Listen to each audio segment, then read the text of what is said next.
Hello, नमस्कार। आज का दिन आपके लिए शुभ हो, मंगलमय हो। कभी कभी टीवी देख लेता हूँ। कल शाम के वक्त, आजकल मैं अकेला हूँ, घर में कोई है नहीं मेरे अलावा, तो मैंने सोचा थोड़ी देर टीवी देखता हूँ। तो टीवी में एक खबर प्रिंट होके आ रही थी, नीचे स्क्रॉल होती रहती है ना खबर, वो थी कि हमारे हिंदुस्तान की एक मिसाइल गलती से चली और पाकिस्तान में जाके गिर गई। आपको शायद याद है कि नहीं याद है, जनता की याददाश्त थोड़ी कमजोर होती है। इसी का तो राजनीतिक दल और लीडर्स फायदा उठाते हैं।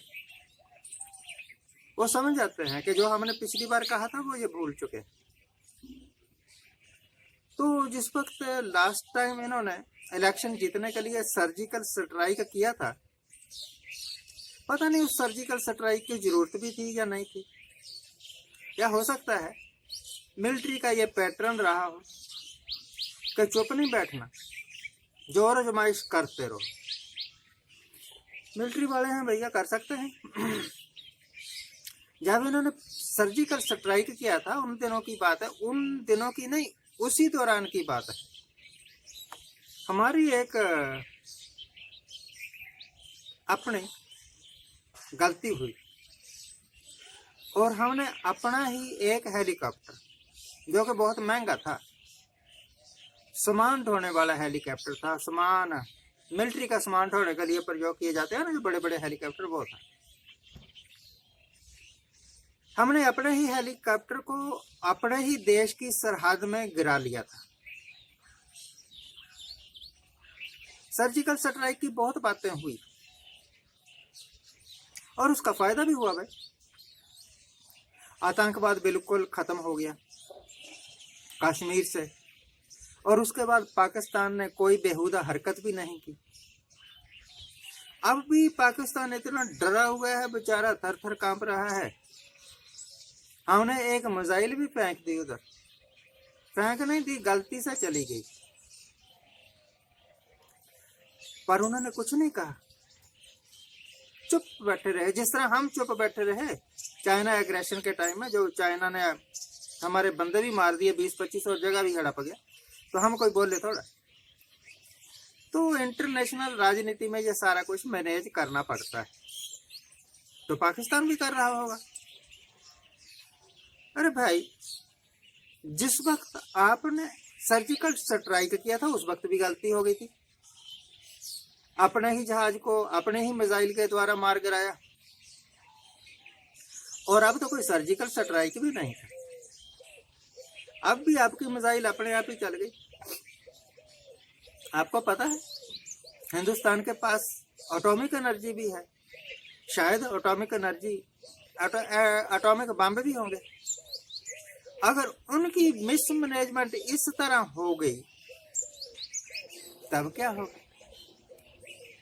फिर तो वही गीत गाना पड़ेगा ना, मैं का करूं नाम मुझे बुढ़ा मिल गया। बुढ़ा तो नहीं मिल गया, निकम्मे, बेवकूफ, बेहया, बेशरम लोग जो सत्ता पर बैठे हुए हैं, जो सत्ता को कंट्रोल कर रहे हैं, और वो इंजीनियर जो हजारों लाखों की तनख्वाहें लेते हैं, और वो कमांडर्स, वो विंग कमांडर जो सुख भोग रहे हैं कि वो सरकारी नौकरी कर रहे हैं, वो सारे बेशरम और ढीठ और निकम्मे होंगे। इसी करके तो कभी हम अपने ही मिसाइल से अपना हेलीकॉप्टर गिरा लेते हैं, नष्ट कर देते हैं, गिराना क्या नष्ट कर दिया। और कभी अपनी ही मिसाइल रख रखाव के दौरान चल गई। कैसे चल गई भाई? उनका कोई सेफ्टी लॉक होता होगा कि नहीं होता होगा, उनका कोई कंट्रोल पैनल होता होगा कि नहीं होता होगा। जब तक बटन नहीं दबाया गो जाओ, तब तक थोड़ी चल गई। तो इनके राज में जो कुछ ना हो जाए वही कम है। शुक्र है अपने ही मिसाइल अपने ही राष्ट्रपति भवन की ओर नहीं चली गई, अपना हेलीकॉप्टर गिराया, कोई बात नहीं, हेलीकॉप्टर नया खरीद लेंगे। अगर राष्ट्रपति भवन या पार्लियामेंट हाउस की तरफ अपनी ही मिसाइल चली जाए तो फिर तो बड़ी शर्मनाक बात होगी ना। फिर तो वही कहावत लागू हो जाएगी, साले तूने मेरा नाक कटवा दिया। नाक नहीं कटना चाहिए, नाक बचा रहना चाहिए, बाकी इज्जत लुटती है तो लुट जाए। ये एक झलकी सी दिखाई मैंने आपको कि किस तरह हमारे लीडर्स, किस तरह हमारे इंजीनियर्स, किस तरह हमारे कमांडर कमांडर टाइप के जितने भी लोग हैं, चाहे वो मिलिट्री के हों चाहे सिविल के हों, बेहुदा हरकतें करते हैं और कह देते हैं बाद में गलती हो गई। तेरी गलतियों ने देश का बड़ा नुकसान किया है, अब और ना कर, कृपा कर दो ना हिंदुस्तान पर। आपने देखा है इन इलेक्शनों में किसी ने बेरोजगारी की बात नहीं की, किसी ने डेप्रिसिएशन की बात नहीं की, किसी ने विकास की बात नहीं की, किसी ने यह नहीं पूछा कि इतने कल कारखाने बंद क्यों हो गए, किसी ने नहीं पूछा, क्योंकि है ही नहीं कुछ ऐसा। ना कल कारखाने बंद हुए, एटलस वाला कारखाना वो झूठ बोल रहे हैं, बंद थोड़ा हुआ, और ना ही बेरोजगारी है, सारे लगे हुए हैं।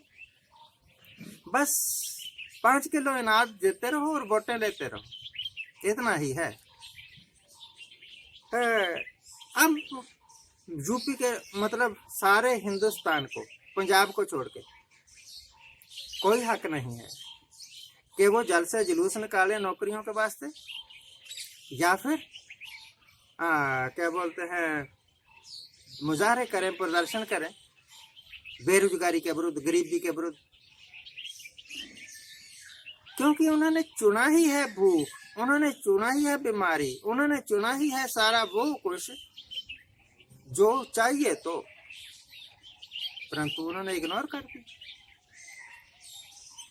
अब 5 साल तक धक्के खाते रहो, तब तक शायद आपकी अकल ही मारी जाएगी।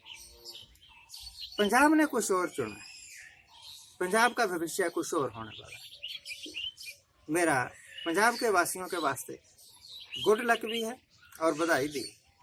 Thank you very much for watching, thank you very much for watching.